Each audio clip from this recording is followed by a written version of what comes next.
அன்பர்களே, ஆண்டவராகிய இயேசு கிறிஸ்துவின் நாமத்தில் உங்களுக்கு மனம் நிறைந்த வாழ்த்துக்களை தெரிவித்துக் கொண்டு சத்திய வசனம் திருமறை பாட நிகழ்ச்சிக்கு உங்களை அன்போடு அழைக்கிறோம். சத்திய வசனம், இது தேவனின் வசனம். நாம் சோர்ந்து போகையில் கரம் கொடுக்கும் நம் தேவனின் வசனம், நம் தேவனின் வசனம். மார்க்கு எழுதின சுவிசேஷம் 15ஆம் அதிகாரம் 39. அவருக்கு எதிரே நின்ற 100க்கு அதிபதி அவர் இப்படி கூப்பிட்டு ஜீவனை விட்டதை கண்டபோது, மெய்யாகவே இந்த மனுஷன் தேவனுடைய குமாரன் என்றான். இயேசு கிறிஸ்துவின் இனிய நாமத்தில் சத்தியவசனம் நேயர்களுக்கு என் அன்பின் வாழ்த்துக்கள். சிலுவையை சுற்றி நின்றவர்களை குறித்து தியானித்து கொண்டிருக்கிறோம். இயேசு கிறிஸ்து சிலுவையில் அறையப்பட்டது ஒரு சரித்திரத்தையே உருவாக்கின ஒரு நிகழ்ச்சி. அந்த காட்சியை காண அநேகர் வந்திருந்தார்கள். யூதர்களும் ஆசாரியர்களும் இயேசுவை நிந்தித்து கொண்டிருந்தார்கள். போர் வீரரும் நீ ராஜாவானால் உன்னை ரட்சித்துக்கொள் என்று நிந்தித்து கொண்டிருந்தார்கள். இந்த இடத்திலே ஒரு 100க்கு அதிபதியும் இருந்தான். அவன் அதிக அதிகாரம் உடையவன், 100 பேருக்கு தலைவன். அவர்களை விசாரித்து அவர்களை கட்டுப்பாட்டுக்குள் வைத்திருப்பது அவனுடைய வேலை. இந்த 100க்கு அதிபதி இயேசு சிலுவையில் மரித்ததை மிக கவனமாக கவனித்து கொண்டிருந்தான்.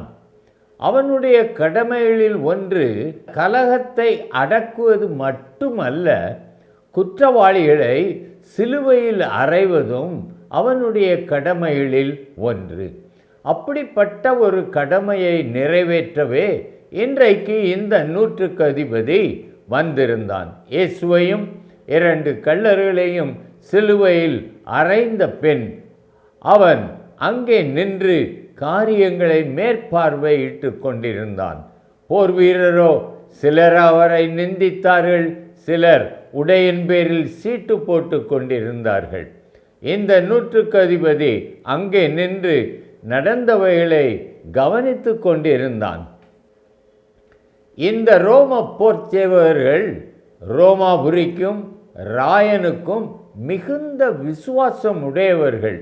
அவர்கள் ராயனையே தேவனாக வணங்கினவர்கள். ஆகையால் அவர்களுக்கு இயேசுவை பற்றி தெரிந்ததெல்லாம் இவன் ஒரு யூத தச்சன், கலகம் உண்டாக்கக்கூடியவன் என்பது மட்டும்தான் அவர்களுடைய எண்ணம். ஆகவே அவர்களுக்கு நான் தேவனை அல்லது தேவகுமாரனை சிலுவையில் அறைகிறேன் என்கிற உணர்வோ எண்ணமோ கிடையாது. அவன் ஒரு கடமையை நிறைவேற்றுகிறான். இயேசு ஒரு சிலுவையில் அறையப்பட வேண்டிய குற்றவாளி, அவ்வளவுதான் அவன் நினைத்திருந்தான். ஆனால் சிலுவையில் நடந்த நிகழ்ச்சிகள் அவனை அசைத்து விட்டன. இந்த 100க்கு அதிபதியும் இயேசுவை குறித்து சில விஷயங்கள் கேள்விப்பட்டிருந்தான். ஒரு 100க்கு அதிபதியின் வேலைக்காரனை ஒரு வார்த்தையால் குணமாக்கினவர் இயேசு என்று அறிந்திருந்தான். யவீருவின் மகளை உயிரோடு எழுப்பினவர் என்று அறிந்திருந்தான். ஆகிலும் அவரை தேவன் என்று நினைக்கவே இல்லை. ஒரு அசாதாரண மனிதன் என்றுதான் நினைத்திருந்தான். அந்த சிலுவையிலே நசரேயனாகிய இயேசு யூதருடைய ராஜா என்னும் மேல் விலாசத்தை கிரேக்கு, லத்தீன், எபிரேய மொழிகளிலே எழுதி அடித்திருந்தார்கள்.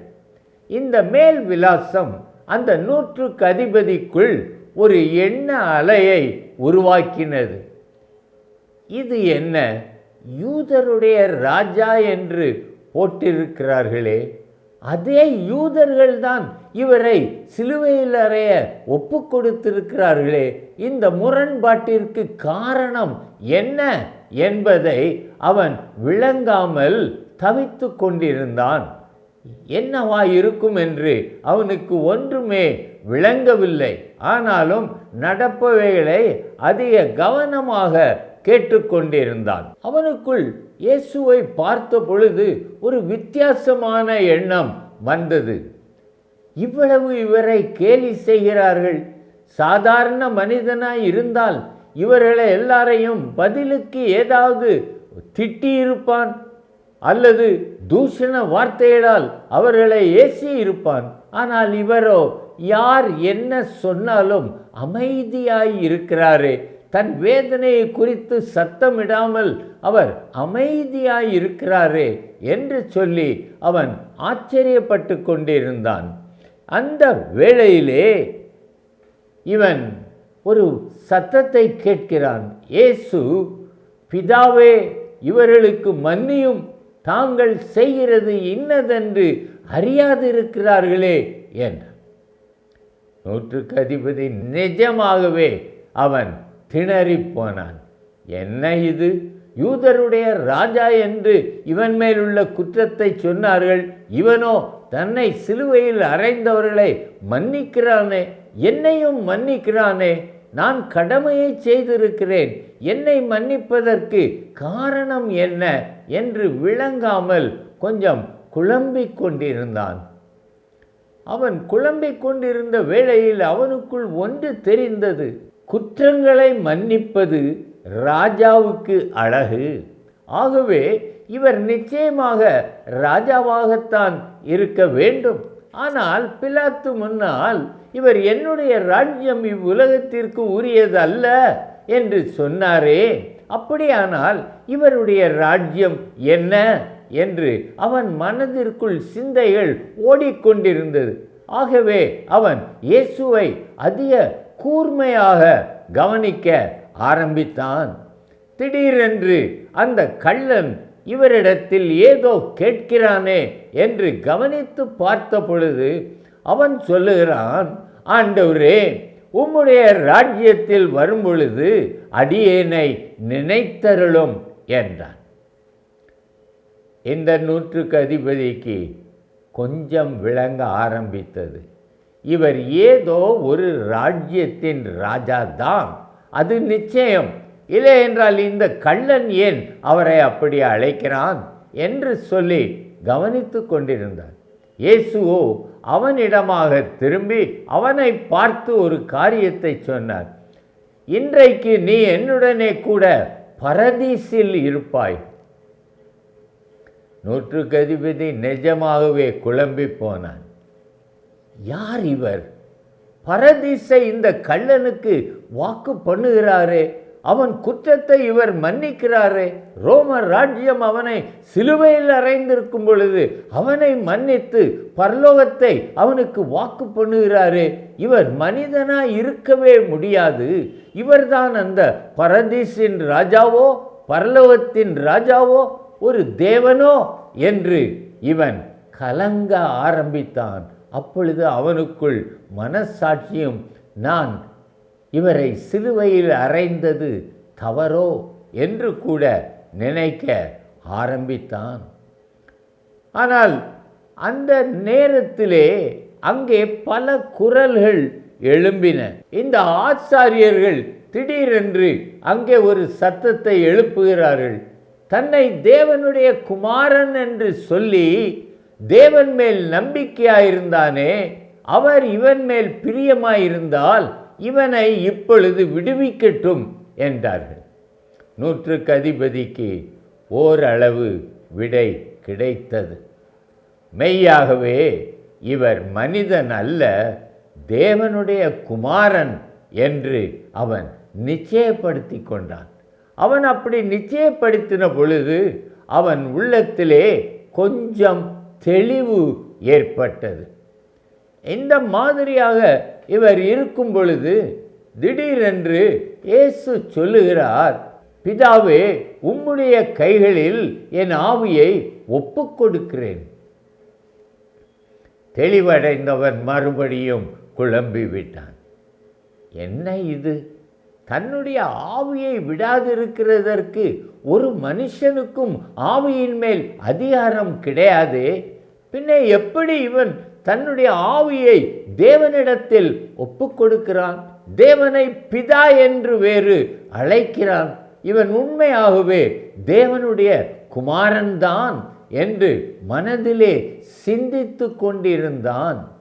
அப்பொழுது அவனுக்குள் ஒரு காரியம் தெரிந்தது. இவர் மரணத்தின் மேலும் அதிகாரம் உடையவர். இவராக தன் ஜீவனை விடுகிறாரே, நாங்கள் இவனை சிலுவையில் அறைந்து இவனுடைய இரத்தம் வடிந்ததினால் சாதாரண மனிதர்கள் சாவது போல் இவன் சாகாமல் தன் ஜீவனை பிதாவினிடத்திற்கு ஒப்புக் கொடுக்கிறாரே, இவர் நிச்சயமாக மனிதனே அல்ல, இவர் தேவனுடைய குமாரன்தான்.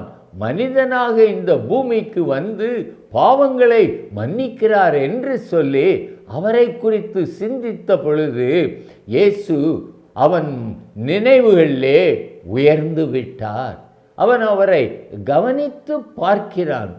அந்த நேரத்திலே அங்கே நடக்கிற சம்பவங்கள் அவனை அச்சத்திற்குள்ளாக்கி விட்டது. மத்தேயு சுவிசேஷத்தில் நாம் அங்கே சம்பவித்தவைகளை வாசிக்கிறோம். இயேசு மறுபடியும் மகா சத்தமாய் கூப்பிட்டு ஆவியை விட்டார். அப்பொழுது தேவாலயத்தின் திரைச்சீலை மேல் தொடங்கி கீழ் வரைக்கும் இரண்டாக கிழிந்தது. பூமியும் அதிர்ந்தது. கன்மலைகள் பிளந்தன, கல்லறைகளும் திறந்தன. பூமி முழுவதும் காரிருள் சூழ்ந்தது. அப்பொழுது அந்த நூற்றுக்கு அதிபதிக்கு நிச்சயமாய் விளங்கிவிட்டது, இவர் தேவனுடைய குமாரன். அவர் மரிப்பதை இந்த இயற்கையே தாங்க முடியாமல் தான் அது தன் சூரியனும் தன் முகத்தை மூடிக்கொண்டதினால் இந்த காரிருள் வந்திருக்கிறது. இது வருவது எப்படி, எதற்கு என்றே விளங்கவில்லை. ஆனாலும் ஒருவர் முகத்தை ஒருவர் பார்க்கக்கூடாத அளவிற்கு காரிருள் வந்திருக்கிறது. இப்படி இவர் மரணத்தின் மேல்தான் அதிகாரம் உடையவர் என்று நினைத்து கொண்டிருக்கும் பொழுது இவருக்கு இயற்கையின் மேலும் அதிகாரம் இருக்கிறது. இந்த இயற்கையும் இவரை தேவனுடைய குமாரன் என்று ஒப்புக்கொள்ளுகிற விதமாய் அங்கே கல்லறைகள் திறந்தன, கன்மலைகள் பிளந்தன, அங்கே பூமி அதிருகிறது. எத்தனை பயங்கரம்! இவர் சிலுவையில் தன்னை பலியாக ஒப்பு கொடுத்திருக்கிறார். வேறு யாராலும் இவரை கொல்லவே முடியாது என்கிற நிலைக்கு வந்தான். அவனுக்குள்ளாக இவர் தேவனுடைய குமாரன், இவர் தேவனுடைய குமாரன் என்று சொல்லி அவன் உள்ளத்தில் ஒரு சத்தம் கேட்க ஆரம்பித்தது.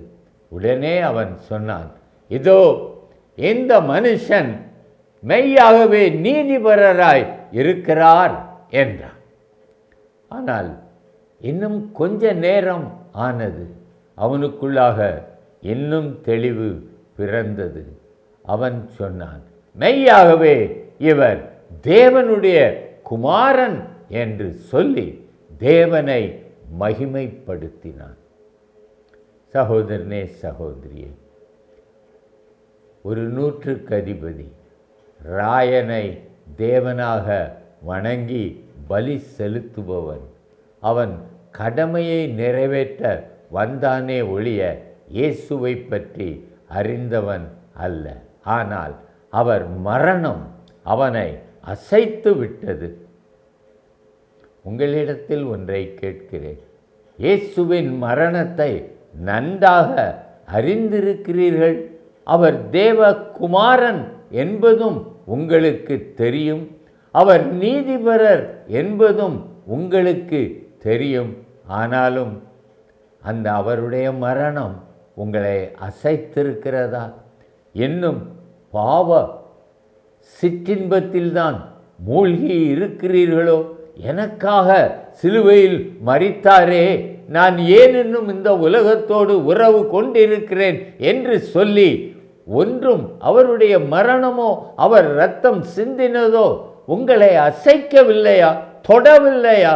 இன்றைக்கும் சகோதரனே, 100க்கு அதிபதியை அசைத்த அதே சிலுவை இன்றைக்கும் கண் முன்னாக நிற்கிறது.